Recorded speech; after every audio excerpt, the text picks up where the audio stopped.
Hi friends, നമസ്കാരം. പുതിയൊരു വീഡിയോയിലേക്ക് വീണ്ടും സ്വാഗതം. ഇന്ന് ചെറിയൊരു ബ്യൂട്ടി ടിപ്സുമായിട്ടാണ് ഞാൻ നിങ്ങളുടെ മുന്നിലേക്ക് വന്നത്. വീഡിയോ ഇഷ്ടപ്പെടുകയാണെങ്കിൽ പൂർണ്ണമായിട്ട് എന്നെ ഒന്ന് സപ്പോർട്ട് ചെയ്യുക. നമ്മുടെ എല്ലാവരുടെയും വീട്ടിൽ പപ്പായ ഉണ്ടാകുന്നതാണല്ലോ. അത് വെച്ച് ചെയ്യാൻ കഴിയുന്ന ഒരു അടിപൊളി ടിപ്സാണ് പറഞ്ഞു തരുന്നത്. കാലിന് അമിതമായിട്ട് വിണ്ടുകീറലുണ്ടെങ്കിൽ, അതുപോലെ തന്നെ നമ്മൾ കാൽ എത്ര കഴുകിയാലും അത് ക്ലീൻ ആവുന്നില്ല എങ്കിലും നിങ്ങൾ ചെയ്യേണ്ട ഒരു കാര്യമാണ്.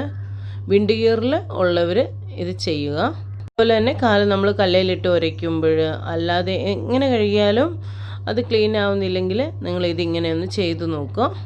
പച്ച പപ്പായ നമ്മൾ കുത്തിയിട്ടതിന് ശേഷം തൊലിയൊന്നും കളയാതെ അതിൻ്റെ മേൽഭാഗത്ത് നമ്മൾ കത്തി കൊണ്ടൊന്ന് വരയുക.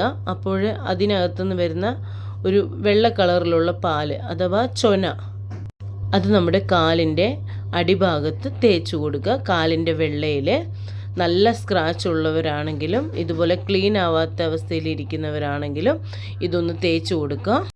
ആദ്യമായിട്ട് തേക്കുമ്പോൾ നമുക്കൊരു ചെറിയൊരു ഇച്ചിങ് ഒക്കെ അനുഭവപ്പെടും. അതൊരു 10 മിനിറ്റ് കഴിയുമ്പോഴേക്കും അത് പോകും. അരമണിക്കൂർ വയ്ക്കണം.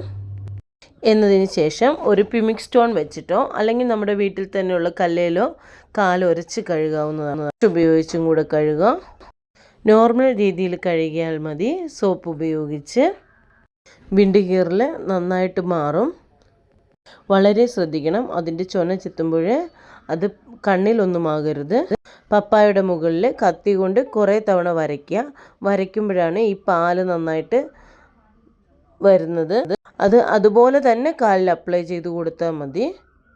ആദ്യത്തെ തവണ ഇടുമ്പോഴേ ഒരു ഇച്ചിങ് ഒക്കെ ഉണ്ടാവുള്ളൂ, പിന്നീട് ഇടുമ്പോൾ അതുണ്ടാവില്ല. ആഴ്ചയിൽ ഒരു 3 ടൈമിലെങ്കിലും ഇതിട്ട് കൊടുക്കുക.